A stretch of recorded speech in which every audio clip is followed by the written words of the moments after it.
പണ്ട്, വളരെ പണ്ട് എന്ന് പറഞ്ഞാൽ ഒരു 10 വർഷം മുന്നേ ജീവിതത്തിൽ നടന്ന ഒരു രസകരമായ അനുഭവം ഞാൻ കുറിക്കുകയുണ്ടായി. ഒരു ലഘു ടെലിഫിലുമായി ഞാനത് പ്രസിദ്ധീകരിക്കുകയും ചെയ്തിരുന്നു. തീവ്ര സ്നേഹം. അതിൽ പ്രതിപാദിച്ചിരുന്ന ആ മൂന്നാമത്തെ രാശിക്ക് ഒരു പൂവായി പുനർജനിച്ച് എന്നിൽ നിന്നും അടർന്നു മാറാൻ ഒരിക്കലും ആഗ്രഹിക്കാത്ത രാശിക്ക. ഈ കഴിഞ്ഞ 10 വർഷവും ദിവസേന ഞാനും എൻ്റെ മറ്റു വീട്ടുകാരും ആ ചരലുകൾക്കിടയിൽ ഒളിഞ്ഞുകിടന്ന യഥാർത്ഥ രാശിക്കയെ തിരിച്ചറിഞ്ഞിരുന്നില്ല. മഴയും വെയിലുമേറ്റ് വാടിത്തളരുമ്പോഴും വണ്ടിയുടെ ഭാരമേറിയ ടയറുകളാൽ ഞെരിഞ്ഞമരുമ്പോഴും ആ രാശിക്ക ഒരുപാട് വേദനിച്ചു. അപ്പോഴും ഒരു വിളിപ്പാടകലെ ഞാൻ ഉണ്ടായിരുന്നു.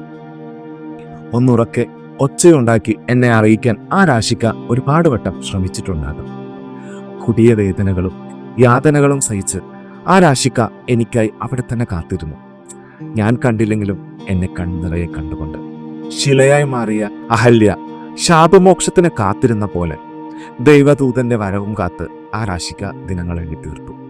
ഒടുവിൽ അത് സംഭവിച്ചു. ശാപമോക്ഷം. അവളായിരുന്നു അത്. ശാപമോക്ഷത്തിനായി നിയോഗിക്കപ്പെട്ടവൾ. ചരലുകൾക്കിടയിൽ ഒളിഞ്ഞിരുന്ന രാശിക്കയുടെ തിളക്കം അവളുടെ കണ്ണുകളിൽ പ്രതിഫലിച്ചു.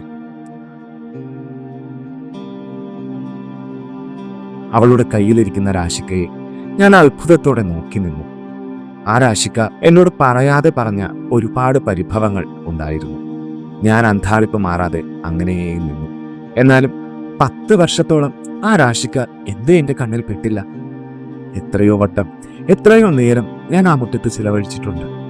എന്നിട്ടും എൻ്റെ തൊട്ടടുത്ത് കാണാമറയത്തായി ആ രാശിക്ക പ്രതീക്ഷയുടെ കിരണം നശിക്കാതെ കാത്തിരുന്നു. പൂവായി പുനർജനിച്ചതാണ് തീവ്ര സ്നേഹമെന്ന് കരുതിയ എൻ്റെ മുന്നിൽ അവൾ നീട്ടിപ്പിടിച്ച രാശിക്കാർ എന്നോട് പറയാതെ പറഞ്ഞ ഒന്നുണ്ട്.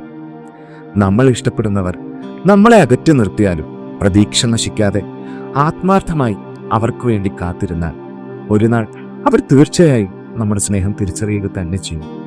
കാലം വീണ്ടും നമ്മളെ അവരുടെ മുന്നിൽ കൊണ്ടെത്തിക്കും. അതിതീവ്ര സ്നേഹം.